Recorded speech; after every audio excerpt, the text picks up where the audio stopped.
Selamat pagi, siang, sore saya ucapkan pada saat hari ini. Luar biasa di dalam Tuhan, sukacita di dalam Tuhan, amin. Amin. Yang sukacita boleh lambaikan tangan, amin.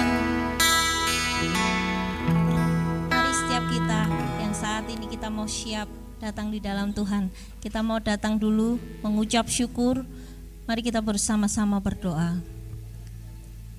Kami bersyukur Tuhan, hari ini Engkau sungguh baik, Engkau sangat baik bagi kami Tuhan. Jikalau hari ini Engkau izinkan kami boleh bersama-sama di tempat ini, anugerah yang luar biasa yang Engkau berikan bagi setiap kami. Dan kami rindu Tuhan menaikkan setiap pujian bagi Engkau, yang terbaik bagi Engkau. Dan biarlah hanya nama-Mu yang dipermuliakan Tuhan. Terima kasih Bapa. Kami mau awali pujian penyembahan kami hanya di dalam nama Tuhan kami Yesus Kristus. Bersama-sama katakan amin. Sekali lagi shalom. Kurang keras suaranya, shalom. Amin. Siap memuji nama Tuhan? Mari semua kita angkat bangkit berdiri bersama-sama. Tuhan menetapkan langkah-langkah orang yang hidupnya berkenan kepada Tuhan, amin. Dan saat ini kita adalah orang-orang yang berkenan di hadapan Tuhan. Mari kita mau sorakan bagi Tuhan, haleluya. Syukur bagimu Tuhan.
kita. Kita kuat di dalam Tuhan. Amin. Kenapa kita datang di tempat ini? Kenapa kita sujud dan menyembah Tuhan? Kenapa kita menaikkan pujian bagi Tuhan? Karena Tuhan Yesus terlebih dahulu mengasihi kita. Amin. Tugas kita adalah, aku mau lebih lagi menyukakan hati-Mu Tuhan, sebab Engkau sungguh baik. Kita mau siapkan hati kita bagi Tuhan. Terima kasih Tuhan. Syukur.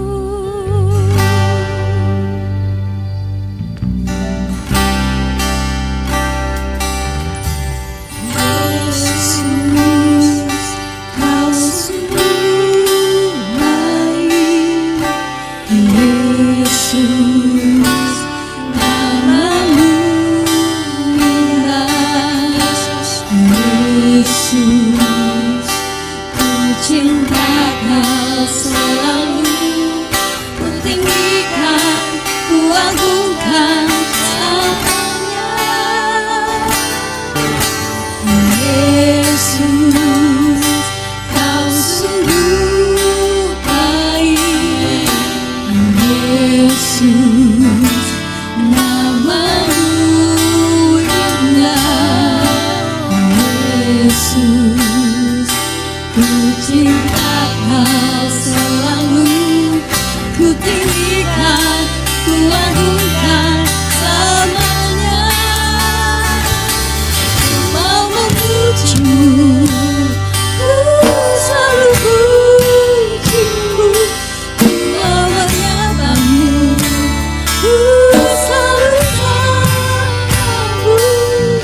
Kau yang layak terima semua pujian, kemuliaan hanya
menyembah-Mu Tuhan. Biarlah itu benar-benar keluar dari hati kita. Biarlah air mata itu menetes. Itu adalah tanda bahwa kita berserah kepada Tuhan. Dan hari ini setiap kita, ketika kita menaikkan ini pujian ini dengan kesungguhan hati kita, dengan iman percaya bahwa Tuhan Yesus akan benar-benar memberikan mujizat bagi setiap kita. Amin. Beri sorak-sorai bagi Tuhan. Haleluya. Haleluya. Katakan, ku mau memuji-Mu, ku selalu puji-Mu, ku mau menyembah-Mu, ku selalu sembah-Mu. Kau yang layak terima semua pujian, kemuliaan hanya bagi Tuhan. Ku mau memuji-Mu, ku selalu puji-Mu, ku mau menyembah-Mu, ku selalu sembah-Mu. Kau yang layak terima semua pujian, kemuliaan hanya bagi Tuhan.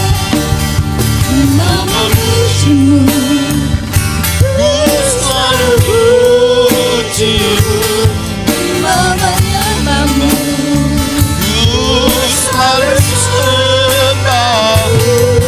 Kau yang layak terima Semua pujian kemuliaan hanya bagi Tuhan. Kau yang layak terima semua pujian kemuliaan hanya bagi Tuhan.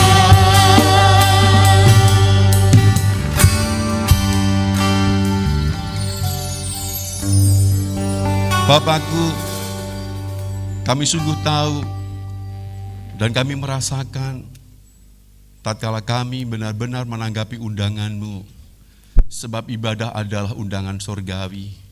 Kami harus memuji, kami harus menyembah, dan kami diam diri. Dalam diam diri kami, Engkau berbicara, Engkau meneguhkan, Engkau memantapkan bagaimanakah kami harus melangkah dalam dunia yang penuh bergelora ini.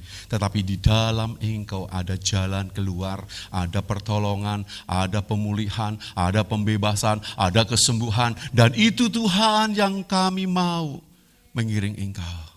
Sekarang Tuhan, kami mau Engkau berdaulat atas hidup kami.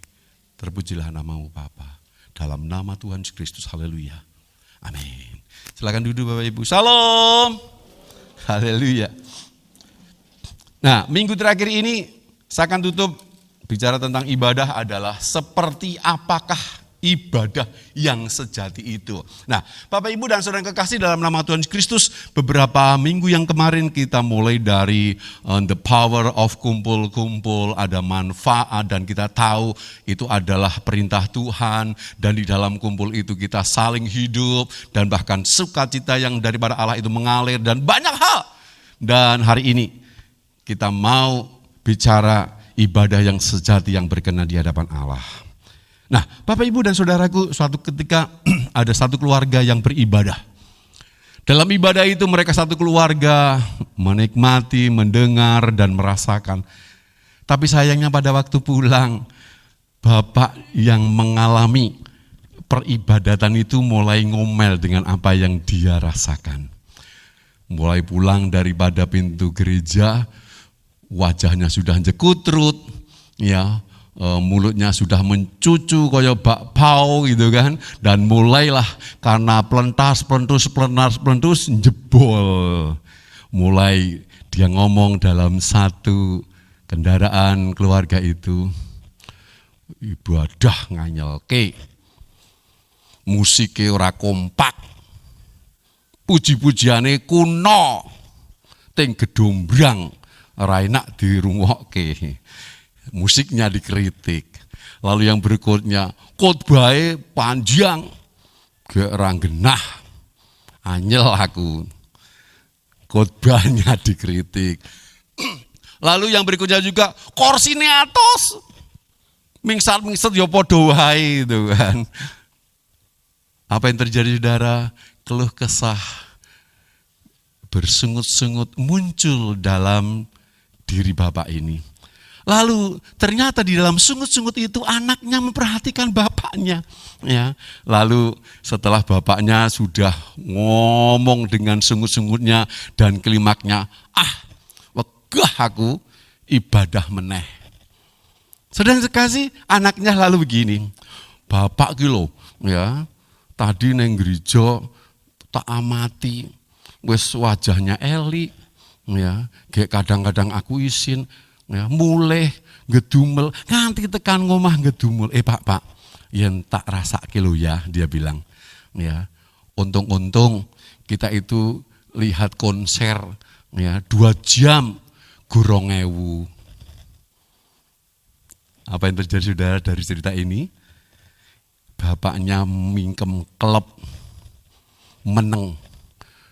Gur kolektor 2.000, njaluk musiknya apik, lungguhe penak, khotbahe ngrasake ora tertegur.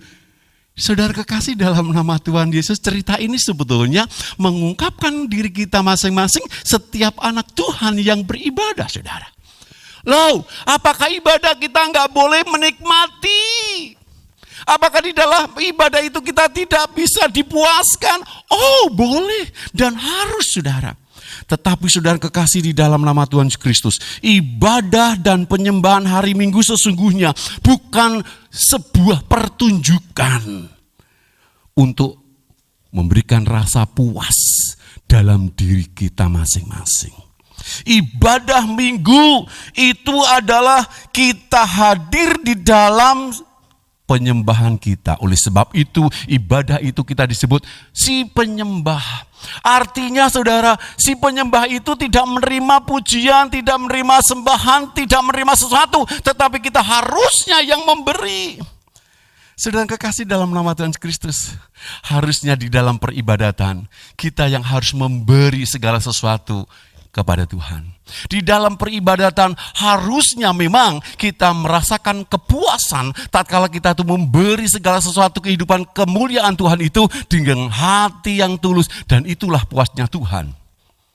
Puasnya Tuhan adalah tatkala setiap anak-anaknya menyembah dengan sepenuh hati dan dia merasakan puasnya menikmati bagaimanakah Allah dimuliakan. Nah, Bapak, Ibu, dan Saudara kekasih dalam nama Tuhan Yesus Kristus, lalu bagaimana cara kita melakukan ibadah yang benar, yang sejati, yang Tuhan perkenankan? Nah, saudara kekasih dalam nama Tuhan Kristus, saya mau sampaikan ada begitu banyak orang-orang percaya kadang-kadang melakukan ibadah yang keliru. Saya catat di dalam Alkitab ada 3 hal yang keliru dan sampai sekarang ada begitu banyak mereka masih melakukan. Yang pertama, ibadah yang keliru. Matius 15 ayat yang ke-9. Percuma mereka beribadah kepadaku, sedangkan ajaran yang mereka ajarkan ialah perintah manusia. Haleluya. Yang pertama saudara, ibadah kita keliru itu ibadah yang hanya melakukan perintah manusia. Ya ulas-ulase lah, yen wong Kristen ya neng gereja gitu saudara. Nah, saudara kekasih, mungkin sebagian dari kita menganggap ibadah sebagai kebiasaan karena dilakukan turun-temurun, karena kita adalah orang Kristen. Lalu yang berikutnya, kita juga ibadah oleh karena rutinitas setiap minggu. Lalu kita punya prinsip, pokoknya kalau ibadah itu adalah D3P. Ya, datang, duduk, denger, pulang. Gitu kan saudara? Dan bahkan ya D3 ini masih ada gerundel itu kan. Wah, sian kae leng khotbah mesti suwe.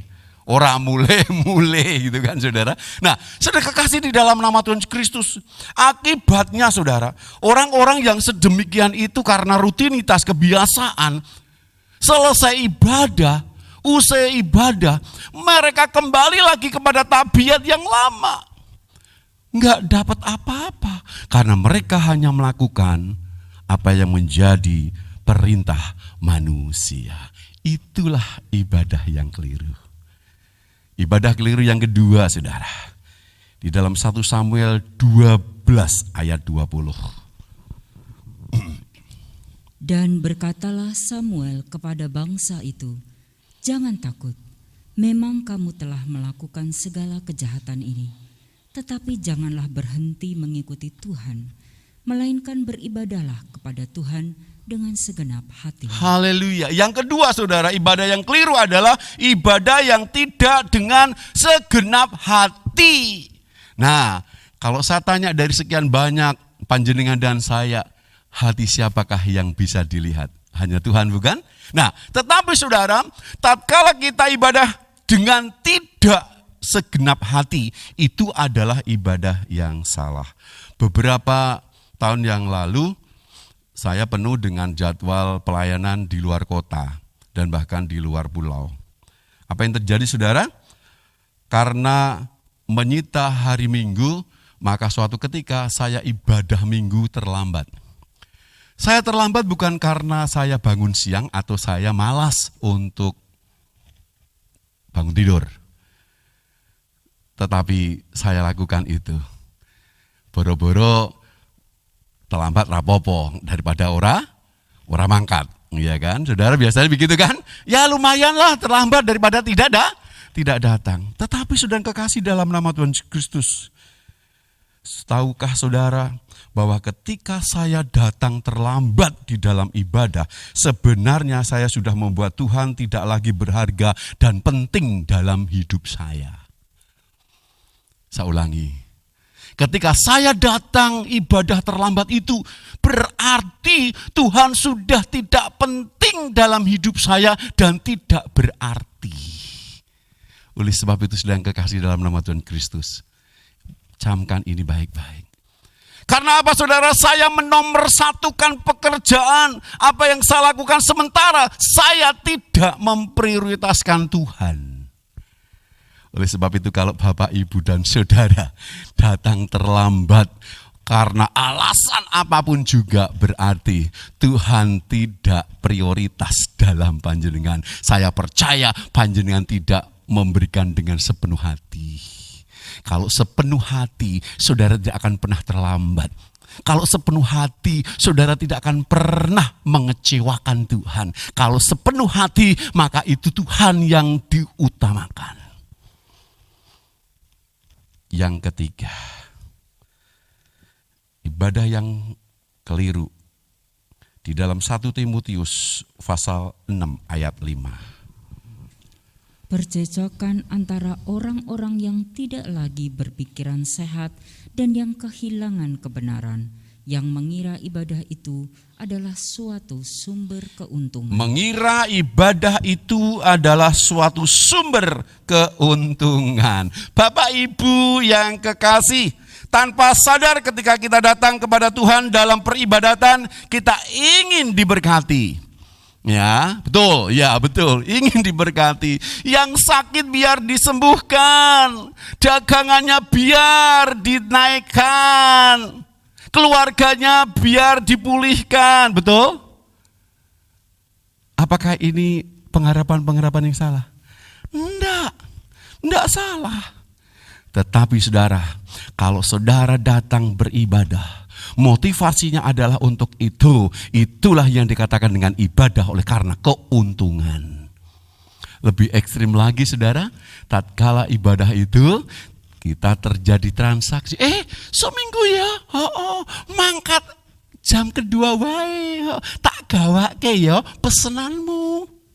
Ya, banyak kan saudara pesenannya, ya, kolor, ya, daster, apalagi, ya, wah besekan dan sebagainya dan sebagainya. Jadi ibadah tidak dengan benar-benar Bagaimanakah kita ingin berjumpa menyenangkan hati Tuhan? Bagaimanakah kita menanggapi undangan Tuhan, memuji, menyembah, dan kita berdiam diri? Bagaimanakah kita bisa dikoreksi selama 1 minggu itu melalui kebenarannya, sehingga kita benar-benar hidup dipulihkan oleh Allah.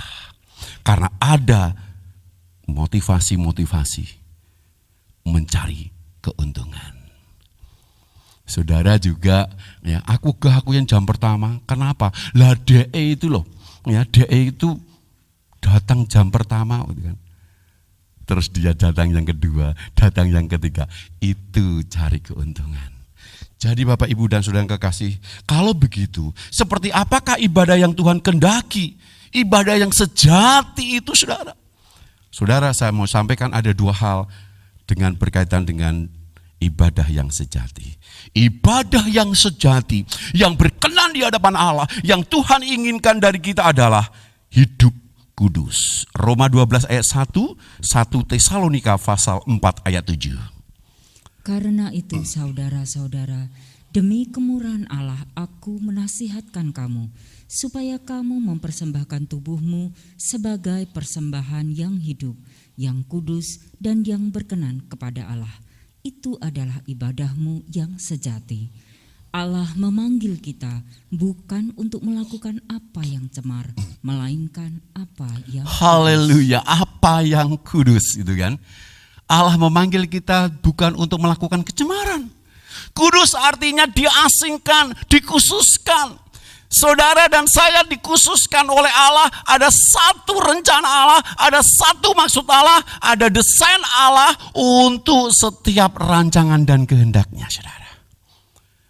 Bapak, Ibu, dan saudaraku, ibadah bukan hanya tentang pergi ke gereja setiap minggu, komsel, kegiatan kerohanian, kegiatan keagamian, kegerejawian, dan lain sebagainya, bukan. Tetapi ibadah yang sejati adalah ketika saudara menjaga tubuh dan hidup saudara agar tetap kudus sehingga berkenan di hadapan Allah.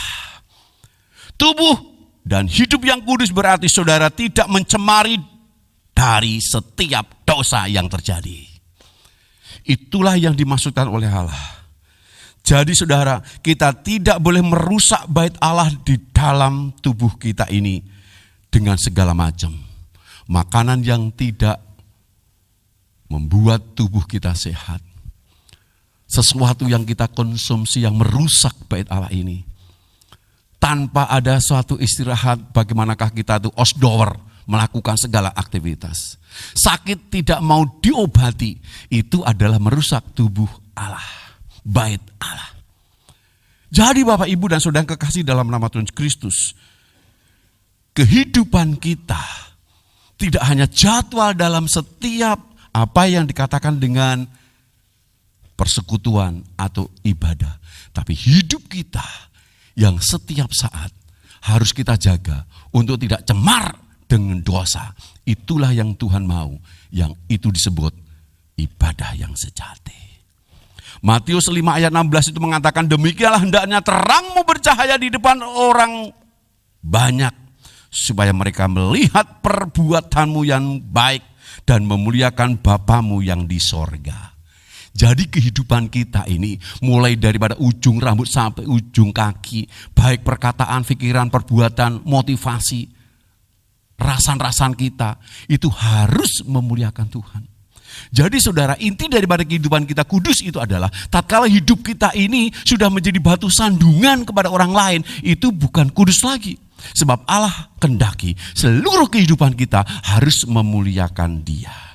Kolose 3 ayat 17-23. Dan segala sesuatu itu kabeh saudara, yang kamu lakukan dengan perkataan atau perbuatan, lakukanlah semuanya itu dalam nama Tuhan Yesus sambil mengucap syukur oleh Dia kepada Allah Bapa kita. Apapun juga yang kamu perbuatlah dengan segenap hatimu seperti untuk Tuhan dan bukan untuk manusia. Itulah yang dimaksudkan dengan ibadah sejati. Jadi kehidupan kita harus benar-benar kita jaga. Jangan sampai bakteri, virus dosa masuk dalam kehidupan kita. Itu adalah hidup kudus. Ibadah sejati yang kedua. Ibadah sejati yang kedua. Hidup kudus itu adalah yang harus kita kerjakan. Yang kedua adalah Roma 12 ayat yang kedua. Janganlah kamu menjadi serupa dengan dunia ini, tetapi berubahlah oleh pembaruan budimu, sehingga kamu dapat membedakan manakah kehendak Allah, apa yang baik, yang berkenan kepada Allah, dan yang sempurna. Haleluya. Ibadah yang sejati menuntut adanya perubahan pola pikir. Ibadah yang sejati mengharuskan adanya perubahan cara kita berpikir. Cara kita berpikir yang dulu belum bertobat, yang dulu belum ditebus Kristus, sekarang harus beda. Itu bentuk daripada peribadatan sejati. Pola pikir kita harus berubah. Nah, Bapak Ibu, apa sih yang dimaksudkan dengan pola pikir yang harus berubah menurut Tuhan? Tuhan inginkan pola pikir kita ini berubah. Saya lihat di dalam kebenaran firman Tuhan ada 3 hal yang terjadi dalam diri kita. Yang pertama, saudara, apa yang dikehendaki Tuhan, ya? Apa yang dikehendaki Tuhan? Perubahan pola pikir seperti apa? Yang pertama, 1 Tesalonika pasal 2 ayat 8. Demikianlah kami dalam kasih sayang yang besar akan kamu, bukan saja rela membagi Injil Allah dengan kamu, tetapi juga hidup kami sendiri dengan kamu, karena kamu telah kami kasihi. Haleluya. Yang Tuhan maksudkan, yang Tuhan inginkan, pola pikir kita harus berubah adalah tidak lagi menilai segala sesuatu hanya dari materi atau duniawi, tetapi rela meluangkan tenaga, waktu, harta, dan pikiran untuk membantu orang lain mengenal Kristus. Berapa banyak, maaf, orang-orang Kristen gak pernah mau berpikir memberikan segala sesuatunya dengan legowo, penggalihan, tenaga, ego partikel, nopo malih bondo. Untuk apa? Untuk seseorang yang bisa kenal Tuhan. Dalam pelayanan aja kadang-kadang saudara, aduh maaf ya aku harus libur, aku kok dipotong no. Lalu yang berikutnya juga untuk izin dan sebagainya pun. Untuk sebuah pelayanan, bagaimanakah orang bisa mengenal Kristus loh saudara? Dia hitung-hitung, kowe gelem genteni gitu kan, untuk gajiku. Aduh, yen kuwi aku ra iso. Sedang kekasih dalam nama Tuhan Yesus Kristus, pikiran-pikiran yang seperti ini, ya, segala sesuatu yang hanya dasarnya materi, opo-opo dihitung dengan duit, opo-opo dihitung dengan materi. Aku gelem, ya, ning ono gantinya. Aku gelem, yen ono bayarnya. Firman Tuhan katakan, untuk segala sesuatu harus kita relakan.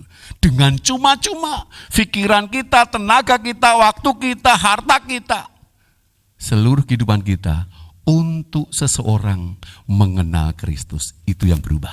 Amin. Amin. Iya. Bilang kanan kiri urasan demok itu kan. Yuk, ya kan. Apa yang kita perbuat untuk orang lain kenal Tuhan gitu ya. Oh iya saudara. Ya. Kita kaum pria. Jadi kaum pria itu wong lanang-lanang gitu ya. Baik mereka yang remaja, pemuda, bapak kemerampu, bapak keluarga dan tua gitu saudara, kita ada gue silahkan ya, bapak-bapak itu kan, ibu besok mau bikin dewe ya bikin dewe. Nah setiap kali kita pergi, kita selalu ya punya satu pemikiran, yuk kita pelayanan di sana ya, gue sesuatu. Waduh luar biasa. Saya pada waktu perenungan pertama kali saya berbus saudara, ini loh ya, pikiran penggalian yang seharusnya untuk setiap kemuliaan. Aduh bareng-bareng kita itu kan. Puji Tuhan itu kan. Ono sing mulai nganti ketok wengi itu kan, gara-gara apa? Sikile semplok pedalnya itu loh apa? Nah, sedang kekasih dalam nama Tuhan Yesus Kristus tidak lagi menilai segala sesuatu hanya dari materi. Kalau dibayangkan wah ya ada sing anake bayi ya, sing bojone kudu dipethuk dan sebagainya, tapi mereka rela itu, ya kan? Ya, bener malah bojone yang ndukung. Berangkat aja, nanti anak-anak aku atur. Waduh, puji Tuhan. Itu yang Tuhan mau. Itu loh yang dikatakan ibadah sejati. Pola pikir apa yang Tuhan ingin yang kedua? Yang kedua adalah Roma 6 ayat 12. Sebab itu, hendaklah dosa jangan berkuasa lagi di dalam tubuhmu yang fana, supaya kamu jangan lagi menuruti keinginannya. Haleluya. Ada banyak orang-orang Kristen, saudara, kelihatannya mereka ini sudah hidup baru. Kelihatannya mereka ini sudah benar-benar sudah punya gambar diri yang utuh. Tetapi saudara, hari ini Tuhan mau pemikiran secara duniawi, seperti iri hati, amarah, dendam, kebencian, itu harus dihilangkan.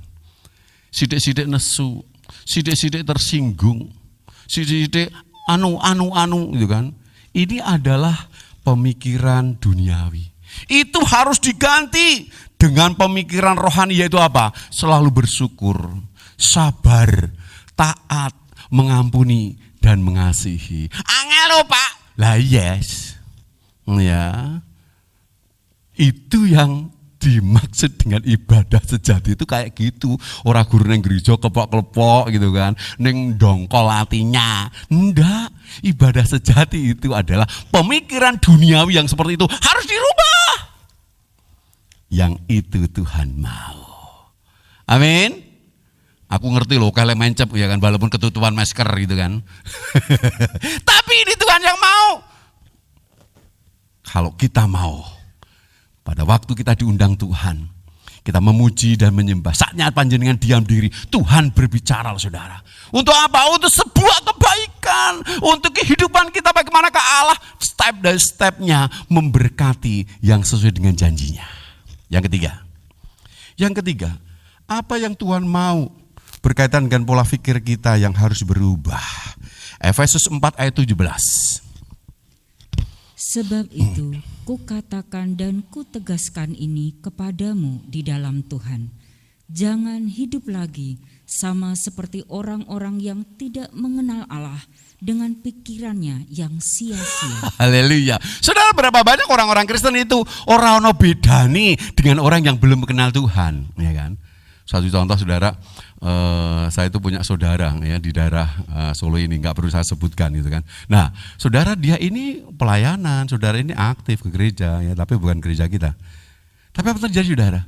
Dia ya podo wae sama tonggone. Saudara tahu ya, dengan pandemi ini hiburan yang paling menyenangkan bagi pengangguran dan kongo-kongo apa itu saudara? Cap. Lah itu kan, lu nyaut cepet banget, jam sekian. Yo, saudara. Iya kan saudara, repot angel, iya kan? Pasang sewa oleh berapa mas? 10.000. Wih, hebat kan? 10.000. 10.000 berarti 1 juta. Loh iya, ini adalah pemikiran orang yang tidak mengenal Tuhan dengan sia-sia saudara. Padahal kembali lagi, dia ini adalah kenal Tuhan. Pola pikir yang seperti itu loh saudara. Dan pola pikir orang yang tidak kenal Tuhan, saudara, saya catat di situ. Berbohong demi kebaikan, duro sembodo, rapopo, dosa sithik, ning nganggo wong akeh. Nah, saudara, ya. Itu enggak boleh sebagai orang-orang yang benar menjadi anak Tuhan yang akan benar-benar melakukan ibadah yang sejati. Selanjutnya, hidup yang penting happy. Wah, kayak jarum itu 6 ya. Ya, yang penting happy. Nah, yang penting happy dengan apa? Menghalalkan segala cara, saudara. Ya, berapa banyak itu menjadikan prinsip-prinsip orang yang belum kenal Tuhan. Ya, prinsip-prinsip yang seperti itu harus tidak ada dalam diri kita. Lalu yang berikutnya, jujur ajur. Alah, kowe yang jujur, kowe ora apa-apa. Betul, saudara? Maka ada begitu banyak orang-orang Kristen. Oh iya, aku tak melu. Ini aja ngomong-ngomong pendeta kuliah. Benar enggak saudara? Ya. Dan bahkan kadang-kadang hal-hal yang seperti itu dilakukan oleh notabene orang yang sudah pelayanan gitu kan saudara. Ya, makanya orang mencap, pelayanan kok yang ngendi gitu kan saudara. Nah, yang berikutnya saudara, ya. Yen orang ngedan ora? Iya padha wae to saudara. Ya. Yen awake dhewe ora melu edan ora keduman. Makanya menghalalkan, bagaimanakah supaya aku oleh, kan begitu. Nah, prinsip-prinsip yang seperti itu saudara, seharusnya kita tuh tahu itu dosa, itu nggak boleh. Bener gitu kan. Tapi masih nekat. Nah, itu yang Tuhan mau hari ini. Kita diam, Tuhan katakan, kalau hal yang kayak gitu nggak boleh lagi loh ya. Nggak boleh. Itu adalah pemikiran yang sia-sia. Nah, oleh sebab itu saudara, sebaliknya kita harus memegang teguh apa yang dikatakan dengan kejujuran, ketulusan, kesetiaan, peduli pada orang lain, serta melakukan apa yang menyenangkan hati Tuhan. Itu yang harus kita lakukan sebagai prinsip hidup kita, ibadah yang sejati. Bapak, Ibu, dan saudaraku, sudahkah saudara memiliki ibadah yang sejati yang berkenan kepada Allah? Hari ini, mari kita renungkan. Sudahkah kita memiliki ibadah yang sejati yang berkenan kepada Allah? Itu adalah keputusan panjenengan masing-masing di hadapan Tuhan. Apakah ibadah saudara selama ini menjadikan saudara seorang pribadi yang mencerminkan gambaran Tuhan? Harusnya saudara, dalam kehidupan kita ini, orang akan mengatakan, Yesus yang jenengan, loh, sanes, kok penuh dengan kasih, kok lomo, kok lembah mana, kok ora serian. Orang bisa ngerti Yesus seperti itu. Tetapi Yesus kecil, orang-orang percaya, orang-orang Kristen enggak seperti Yesus. Hari ini renungkan ibadah sejati kita. Hidup kita harus mencerminkan gambaran Kristus. Yaitu apa saudara? Gambaran Kristus itu adalah kepeduliannya terhadap orang miskin, orang yang membutuhkan, pengampunannya, kasihnya, kecintaannya terhadap bait Allah. Yesus itu, Yesus banget itu. Dan kita harus melakukan seperti itu. Yuk kita renungkan itu. Jawab diri kita pribadi lepas pribadi. Bangkit berdiri pelan-pelan. Ku datang ya Bapa dalam kerinduan, memandang keindahan-Mu.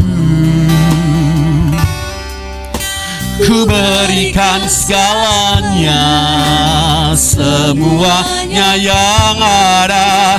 Ku ingin menyenangkan hati-Mu. Tuh, kaum wanita angkat pujian itu.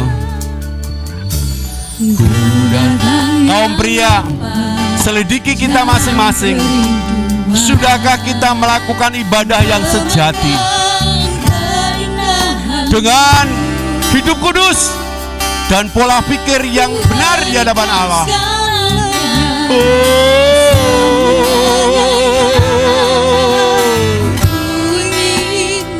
Amin.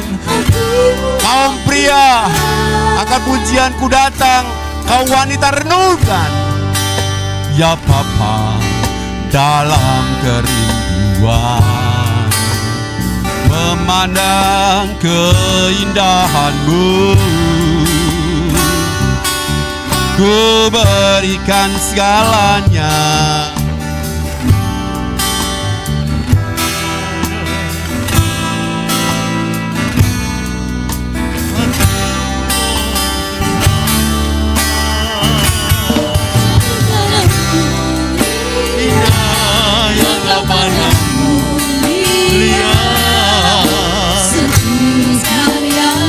Haleluya Yesus. Amin.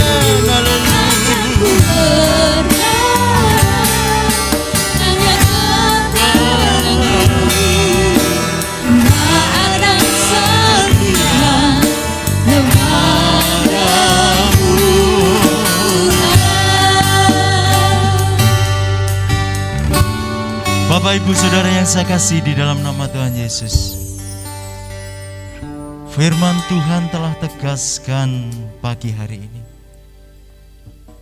persembahkanlah tubuhmu sebagai persembahan yang hidup, sebab itulah yang menjadi ibadah yang sejati yang berkenan di hadapan Allah.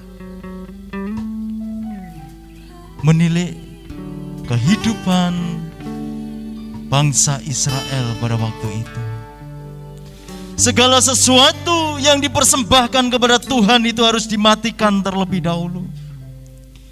Dan saat ini firman Tuhan tegas mengatakan supaya kita mempersembahkan tubuh kita sebagai persembahan yang hidup. Yang hidup, saudara. Bagaimana mungkin itu akan terjadi? Kedagingan harus dimatikan, saudara. Tidak bisa tidak. Ketika kedagingan, segala sesuatu, hawa nafsu, iri, dengki, percideraan dan lain sebagainya dimatikan, maka tahta hati saudara akan dikuasai oleh Roh Kudus. Dan ketika Roh Kudus bertahta dalam kehidupan saudara, naas saudara dikuasai Roh Kudus, pusat kendali hidup saudara dikuasai Roh Kudus, perkataan saudara, tingkah laku saudara, keputusan saudara, bahkan apapun yang saudara lakukan, itu adalah sesuatu yang datang dari Roh Kudus. Dan itulah persembahan yang sejati. Itulah ibadah yang sejati. Intim bersama dengan Tuhan sebagai kunci di sini. Pertobatan secara pribadi sebagai kunci di sini. Sehingga ketika Allah sendiri ada berkenan dan bertata dalam kehidupan saudara, kehidupan saudara tidak lagi menjadi batu sandungan bagi yang lain, tetapi kehidupan yang berkenan di hadapan Allah. Mengucap syukur untuk firman-Mu hari ini. Kamu berkati hamba-Mu yang telah menyampaikannya. Kamu berkati keluarganya, istri, anak, dan setiap usaha yang sedang dikerjakan untuk kemuliaan nama-Mu. Tuhan campur tangan di dalamnya, bahwa beliau semakin hari semakin heran memimpin Gideon Indonesia ini menjadi serupa dengan Engkau. Terima kasih Tuhan, kami terberkati oleh karena firman-Mu pagi ini. Di dalam satu nama Tuhan kami Yesus Kristus yang mau berdoa mengucap syukur. Haleluya, bersama-sama katakan amin.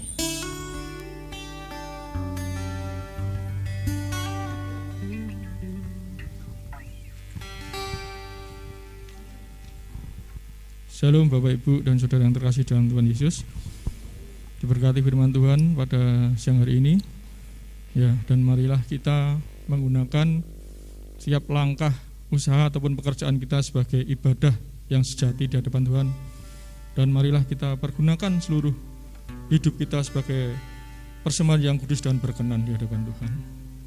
Baik Bapak Ibu, kami akan menyampaikan beberapa pengumuman pada siang hari ini. Yang pertama adalah ibadah offline tetap akan diadakan 3 kali, yaitu jam 6.30, jam 9, dan jam 5 sore dengan protokol kesehatan yang harus kita patuhi, yaitu pakai masker semenjak dari rumah, cuci tangan dengan sabun atau hand sanitizer, jaga jarak aman minimal 1 meter.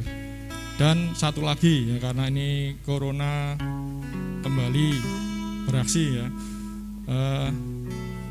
jangan bepergian bila mana benar-benar tidak ada kepentingan atau keperluan. Kemudian yang pengumuman selanjutnya adalah bagi yang tidak bisa mengikuti ibadah offline, ibadah online akan bisa diikuti oleh jemaat setelah jam 5 sore. Jadi karena kalau kemarin jam 4 sore tapi ternyata kadang-kadang YouTube itu tidak segera merespon, jadi kadang terlambat, maka sekarang diputuskan setelah jam 5 sore supaya tidak nunggu-nunggu kok orang enak-enak. Nah, itu. Jadi ini yang ada perubahan waktu untuk yang ibadah online. Pengumuman selanjutnya, Minggu tanggal 4 Oktober ada baptisan air yang diadakan setelah ibadah kedua atau ibadah jam 9. Dan bagi peserta baptisan yang masih ada utang ya, maksudnya belum mengikuti pelajaran dari Bapak Agus Sudarmono, maka harus dilunasi pada hari ini setelah ibadah kedua. Dan bagi yang mengikuti baptis diwajibkan mengikuti ibadah kedua, jadi atau ibadah pagi atau sebelumnya, karena sebagai juga daftar ulang bagi kehadiran panjenengan semua. Demikian pengumuman yang kami sampaikan, dan kami kembali mengundang Bapak Ibu Saudara untuk bangkit berdiri. Kita akan sama-sama berdoa.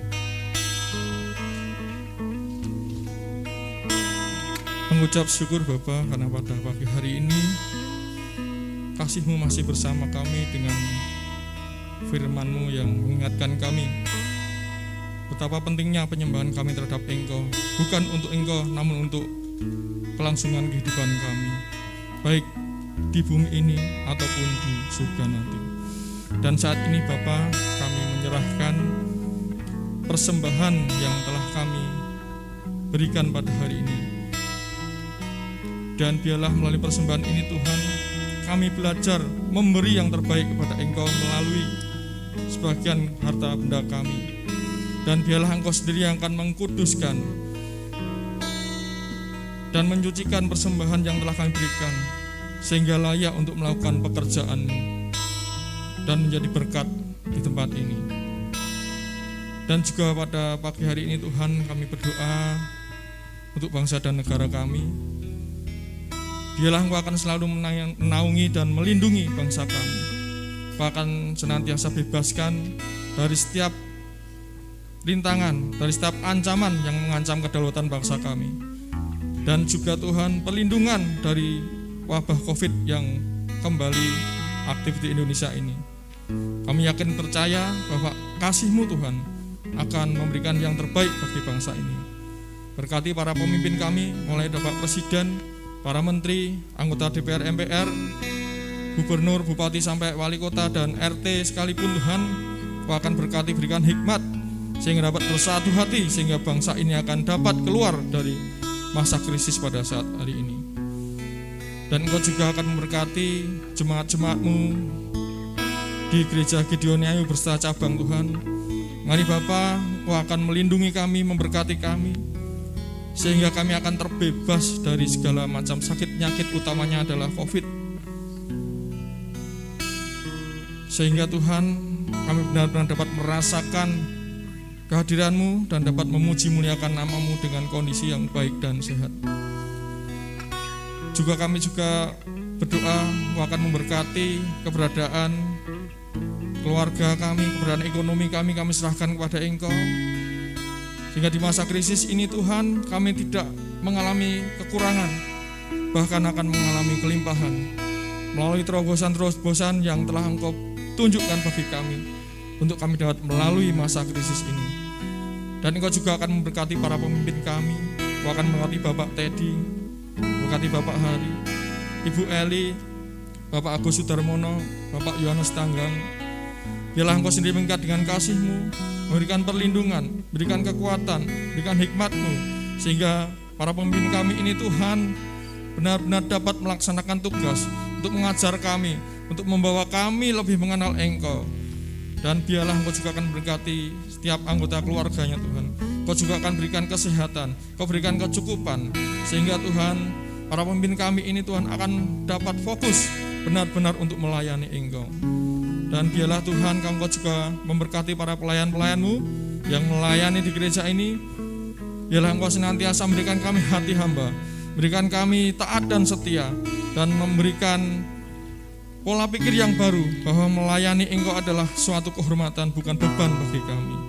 Terima kasih Bapa. Semuanya ini hanya kami serahkan hanya di dalam nama Tuhan kami Yesus Kristus. Haleluya. Bapak, Ibu, Saudaraku, sekarang arahkan hati dan pikiranmu kepada sinar kemuliaan yang kudus itu yang akan memancarkan, memelihara, dan bahkan menuntun langkah-langkahmu. Sekarang angkat tanganmu dan terima berkat imani ini menjadi milikmu. Diberkatilah seluruh hidupmu, diberkati anak cucumu, diberkati usahamu, ekonomimu, kesehatanmu, apapun yang kau kerjakan dengan tanganmu. Imani, engkau akan berhasil. Pada waktu waktu engkau keluar, engkau akan masuk dengan berkat-berkat Allah. Pada waktu engkau pergi, engkau akan dilindungi dan engkau pulang dengan berkat-berkat Allah. Orang mengatakan engkau adalah orang yang berbahagia, diberkati untuk menjadi berkat, disembuhkan untuk menyembuhkan, dipulihkan untuk memulihkan. Bapak, Ibu, dan saudaraku, sekarang pulanglah dengan damai sejahtera yang daripada Allah Bapa, cinta kasih daripada Tuhan Yesus Kristus, dan persekutuan Allah Roh Kudus yang akan memulihkan seluruh hidupmu hari ini sampai selama-lamanya. Haleluya. Amin. Selamat siang, Tuhan memberkati.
Bapak Ibu Saudara, saya akan memandu jalannya